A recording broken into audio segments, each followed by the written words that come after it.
Assalamualaikum warahmatullahi wabarakatuh. Perkenalkan, nama saya Riki Afri Ardi, mahasiswa IAIN Syekh Nurjati Cirebon, semester 4 jurusan Komunikasi dan Penyiaran Islam, Fakultas Ushuluddin Adab dan Dakwah. Kali ini saya akan membahas tentang teori-teori komunikasi massa. Nah, sebelum saya membahas teori komunikasi massa, apa sih komunikasi massa tersebut?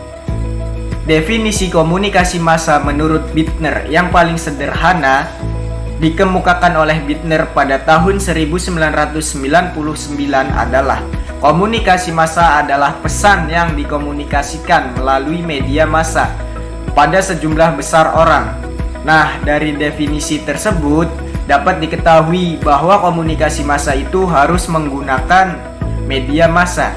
Jadi, sekalipun komunikasi itu disampaikan kepada massa, itu harus menggunakan media massa yang disampaikan kepada halayak banyak, seperti rapat akbar di lapangan luas yang dihadiri oleh ribuan, bahkan puluhan ribu orang. Jika tidak menggunakan media massa, maka itu bukan komunikasi massa. Media komunikasi yang termasuk media massa adalah radio, siaran dan televisi. Keduanya dikenal sebagai media elektronik. Surat kabar dan majalah, keduanya disebut dengan media cetak. Serta film sebagai media komunikasi massa adalah film bioskop. Nah, mengetahui definisi dari komunikasi massa, sekarang kita lanjut ke teori komunikasi massa. Ada beberapa teori komunikasi massa. Yang pertama adalah teori pengaturan agenda atau agenda setting teori. Teori pengaturan agenda merupakan salah satu teori yang menjelaskan efek kumulatif media. Beberapa tokoh yang merumuskan teori ini adalah Bernard Cohen, Maxwell Beacom, dan Donald Shaw. Teori pengaturan media menggambarkan kekuatan pengaruh media. Inti dari teori pengaturan media adalah pembentukan kepedulian dan perhatian publik terhadap beberapa isu yang ditampilkan oleh media berita. Terdapat dua asumsi dasar yang mendasari sebagian besar penelitian mengenai pengaturan media, yaitu bahwa media pers dan media tidak merefleksikan kenyataan yang sebenarnya setelah dilakukan penyaringan, dan konsentrasi media terhadap beberapa isu dan subjek mengajak publik untuk menerima isu tersebut lebih penting daripada isu lainnya. Contohnya, pada saat maraknya berita tentang kritik terhadap meningkatnya hutang negara, namun konsen publik dapat teralihkan oleh fakta lain, yaitu dengan cara media terus-menerus menunjukkan dan menyoroti peningkatan pembangunan infrastruktur yang kemudian seakan-akan menjadi sebuah prestasi pemerintah. Dalam hal ini, media memiliki peran penting dalam membentuk opini masyarakat, yaitu bahwa pembangunan infrastruktur sebagai hal yang lebih penting dari resiko meningkatnya hutang negara. Nah, informasi ini membuat masyarakat menyadari akan urgensi pembangunan infrastruktur daripada meningkatnya hutang negara tersebut. Yang kedua adalah teori sistem ketergantungan media atau media system dependence theory. Teori ini menyatakan bahwa media bergantung pada konteks sosial dan pertama kali dirumuskan oleh Sandra Bales, Koreans and Melvin Devil pada tahun 1976. Mereka memandang bahwa bertemunya media dengan halayak didasarkan atas tiga perspektif, yaitu perspektif perbedaan individual, perspektif kategori sosial, dan perspektif hubungan sosial. Asumsi teori ini memandang bahwa dependence relatif halayak terhadap sumber media massa jika dibandingkan dengan sumber informasi lainnya merupakan suatu variabel yang harus ditentukan secara empiris. Semakin besar kadar dependensi halayak terhadap media massa dilihat dari segi perolehan informasi dan semakin tinggi kadar kritis serta ketidakstabilan masyarakat, maka akan semakin besar pula kekuasaan yang dimiliki oleh media atau kekuasaan yang dikaitkan dengan peranannya. Nah, contohnya seperti sekarang ini, pandemi COVID-19. Banyak individu yang mencari berita tentang berapa banyak korban COVID-19, daerah mana saja yang masih zona merah, oranye, atau bahkan sudah zona hijau, sebagai bahan pertimbangan mereka juga ketika ingin melakukan kegiatan sehari-hari atau ketika ingin pergi ke suatu daerah yang mereka tuju nantinya.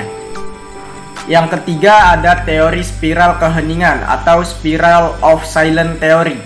Teori yang diperkenalkan oleh Elizabeth Noel Newman pada tahun 1974 menggambarkan hubungan efek media terhadap pembentukan opini publik dan pola perilaku demokratis. Frasa spiral of silence mengacu pada bagaimana orang-orang yang cenderung untuk tetap diam ketika mereka merasa pandangannya merupakan minoritas. Setiap individu yang melihat opininya sendiri diterima akan mengekspresikannya. Sementara itu, mereka yang berpikir dirinya sebagai minoritas akan menekan pandangannya. Para inovator dan agen perubahan tidak takut dalam menyuarakan pendapat yang berbeda, sebagaimana mereka tidak takut terhadap isolasi. Contoh kasusnya adalah contoh kasus Ahok menistakan agama.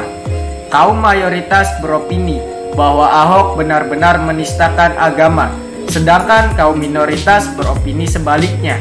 Di sini opini kaum mayoritas menekan opini minoritas, sehingga muncul pendapat umum bahwa Ahok menista agama, sehingga kaum minoritas menjadi ragu untuk menyuarakan pendapatnya, dan opini kaum mayoritaslah yang diterima oleh masyarakat. Yang keempat ada teori imperialisme budaya atau cultural imperialist theory. Dennis Mickwell dalam bukunya Teori Komunikasi Massa pada tahun 1987 mengatakan bahwa teori ini berasal dari teori sekaligus bukti awal mengenai peran media dalam pembangunan nasional. Teori ini berpandangan bahwa media dapat membantu modernisasi dengan memperkenalkan nilai-nilai barat, dilakukan dengan mengorbankan nilai-nilai tradisional dan hilangnya keaslian budaya lokal. Secara sederhana dapat dikemukakan bahwa nilai-nilai yang diperkenalkan itu adalah nilai-nilai kapitalisme, dan karenanya proses imperialistis serta dilakukan secara sengaja atau disadari dan sistematis, yang menempatkan negara yang sedang berkembang dan lebih kecil di bawah kepentingan kekuasaan kapitalis yang dominan. Contoh yang paling nyata, imperialisme kebudayaan dapat dilihat dalam bentuk slogan-slogan menyesatkan seperti sistem dunia modern dan globalisasi, dengan alasan bahwa dalam iklim baru dunia saat ini, setiap negara bergerak ke arah kesamaan dan globalisme. Negara-negara barat berusaha menyamakan semua kebudayaan. Akan tetapi, peleburan kebudayaan ini tak lain merupakan upaya untuk memusnahkan ajaran dan keyakinan serta identitas-identitas nasional di negara-negara berkembang, dan untuk menegakkan kekuasaan kebudayaan materialis Barat di seluruh dunia. Dengan kata lain, Barat tidak bisa menerima variasi kebudayaan yang ada saat ini di dunia dan berniat melemahkan atau memusnahkan kebudayaan-kebudayaan pribumi semua negara dengan berbagai cara. Yang kelima ada teori studi kultural kritis. Teori ini menitik beratkan pada peran sosial media massa dan bagaimana media dapat digunakan untuk mendefinisikan hubungan kekuasaan di antara beragam subkultur dan menjaga status. Para ahli meneliti bagaimana media berhubungan dengan berbagai masalah seperti ideologi, ras, kelas sosial, dan juga gender. Kemudian media tidak hanya dilihat sebagai sebuah refleksi budaya, tapi juga sebagai produser budaya mereka sendiri. Penekanannya adalah pada bagaimana struktur sosial dan politik mempengaruhi komunikasi bermedia dan bagaimana dampak hubungan kekuasaan dalam menjaga atau mendukung kekuasaan tersebut dalam masyarakat. Contoh kasus, akhir-akhir ini banyak sekali tayangan-tayangan yang sedikit tidak bermutu. Salah satunya adalah sinetron-sinetron yang menayangkan sisi kemewahan.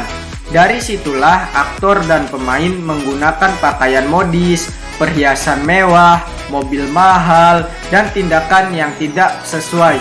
Secara tidak langsung, tayangan-tayangan itu telah merubah pemikiran seseorang dan memancing seseorang untuk bertindak sesuai yang dia tonton. Penonton itu cenderung ingin meniru gaya mewah yang ditonjolkan. Mungkin keinginan untuk mempunyai mobil mewah, perhiasan, fashion modis, dan lain halnya. Dari sinilah acara atau tayangan itu akan merubah seseorang menjadi lebih konsumtif. Nah, itulah tadi teori-teori komunikasi massa yang dapat saya jelaskan. Kurang dan lebihnya saya mohon maaf. Semoga apa yang telah saya sampaikan bermanfaat bagi diri saya pribadi dan juga untuk teman-teman yang menonton video saya ini. Kurang dan lebihnya saya mohon maaf. Sebelum saya pamit undur diri, saya ingin mengingatkan kepada teman-teman, karena masih dalam pandemi COVID seperti sekarang ini, ketika dimanapun dan ingin kemanapun, jangan lupa untuk tetap mencuci tangan dengan sabun atau menggunakan hand sanitizer, tetap menjaga jarak, menghindari kerumunan, dan jangan lupa untuk tetap menggunakan masker dimanapun dan kemanapun kalian berada. Kurang dan lebihnya saya mohon maaf. Wabillahi taufiq wal hidayah. Wassalamualaikum warahmatullahi wabarakatuh.